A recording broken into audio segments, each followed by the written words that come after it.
Bet you think I know your name already. Sykamore, first, thank you so much for doing this interview with me.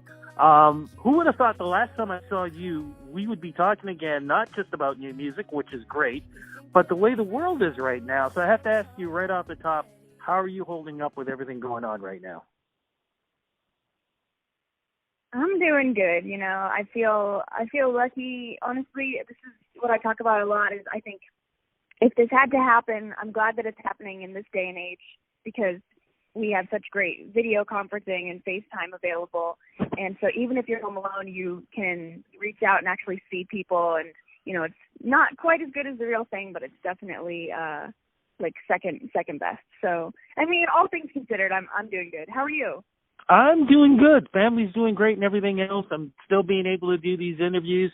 So I'm glad we're able to connect this way because I got to tell you something. This new EP that you have out, I've been lucky enough to hear several of the new tracks. Your voices never sound better. Musically, this sounds like something that would have been either in the 70s or 90s. There's a great music flow. Lyrically, the same thing. I got to ask you right off the top, where was your head at when you were writing this? Because this almost is like a whole new, if I want to call it, spiritual awakening for you. Yeah, I mean, I don't know where my head was at. I guess my priority with this next chapter was to take my time and to make sure that I was making a departure from the old sound, not that I wanted to get away from it, but I always want to be evolving as an artist. And so I really just wanted to, you know, take it slow and take stock of what was influencing me at the time. And you're definitely right. I was listening to a lot of music from the 70s and the 80s, and it obviously bled into the influence and into the music. And I think it's definitely just a byproduct of biding my time, making sure I'm saying exactly what I want to say, and it's coming out the way I always envisioned it. So I think it's just a labor of love. Do we call this a country album? Because, of course, I love country music, but I don't really put this in the country genre. If so, then it's a different type of country because, like I said, there's so many different influences in this. You could put this anywhere in almost several different genres.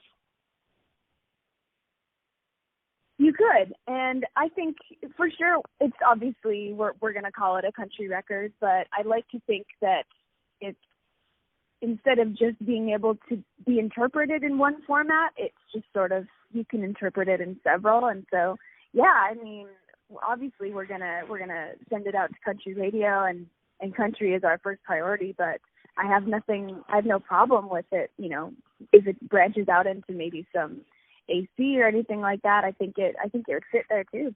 I think it fits there very strongly. And like I said, vocally, amazing. What have you been doing with that voice of yours to make it sound the way it is now? Like I said, absolutely amazing. Thank you. I think as a vocalist, you kind of just, over the years, I think you just get more acquainted with your voice and you learn what your strengths are and what your weaknesses are. And I think you just sort of start to lean into hopefully what makes your voice cool or what you're comfortable doing, and you kind of just lay that on super thick. And so I think, you know, I hope to sound vocally better with every record and to just sound more comfortable with my voice every time I make a new project. And so I appreciate you saying that. Well, let's talk about what's the EP called, and musically, what's the story behind it? So the EP is called California King, and it's the title. The track is actually on the EP this time, which is the first time I've ever put out a release that actually is named after a track. So that's kind of interesting in itself. The song is sort of like a modern day You're So Vain. It's sort of giving a guy a reality check who's super into himself. And the reason we titled the EP California King is just because of the way we produced the song. It ended up being just a really special moment on the EP, and I think it reflects in its own way kind of all the sounds that you hear on the record. And it just felt like a really good representation of everything you might end up experiencing throughout all these songs. And so it was sort of the common thread. and one of the most special songs. And so that's kind of why we decided to title it California King. You're such a California king, the kind you fall for at 17. Look in the mirror and you'll see the man of your dreams. You're the leading man, you're so Hollywood, a sidewalk star in your neighborhood. But you think you're James Dean, such a California king. You know what? That's what you just said. I can hear it. I can hear it throughout the whole EP. Did it surprise you in how it turned out? Because to me, it's something completely different than you've ever done in the past.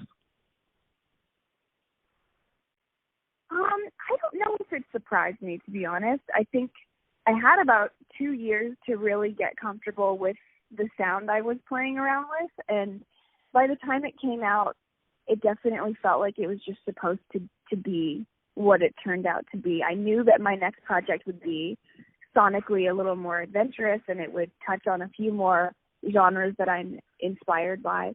And I mean, yeah, I don't know if I think it's going to surprise other people, but I feel like I always knew there was this side of me as a musician, and so I'm just really happy to finally get to show it.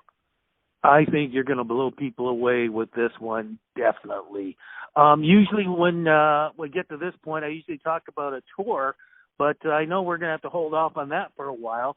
But live streaming, what's going on with that with you? Are you doing any performances on Facebook or Instagram or anything like that? And if so, are you playing some of the music? I am doing, for sure, a live stream on release day, which is Friday, April 3rd. I'm going live with Sounds Like Nashville, and so we're going to go live on Facebook and Instagram. And as of right now, that's the only one, as far as I know. I think I'm going to do one on the Saturday, the day after release. I think I'm going to go live and just play some of the tracks acoustically and just give people a chance to reach out and say their favorite song and just connect with the fans a little bit. But so far, just those two. Well, looking forward to that. Social media is the place to go. Where can we go to follow you while we're on lockdown and hopefully get a chance to see you live before the end of 2020? Yeah, social media right now is the lifeblood of musicians. I spend a lot of time on Instagram and Facebook, and the way to find me is to just spell Sykamore with a K. Just spell it Sykamore, and you'll be able to find it. Looking forward to it. Look, you be safe. Hope the family is doing well. Congratulations on the new EP. Wow, what a sound. And I'm so looking forward to hopefully before the end of this year that we can do an interview in person. Yes, please. I haven't seen you in so long. It's been a minute. Yeah, well, we got to make something happen. Anyways, you're making things happen. Again, congratulations on the new EP, and we'll definitely talk soon. Thanks, Rudy. Take care. Take care. Bye-bye. California king.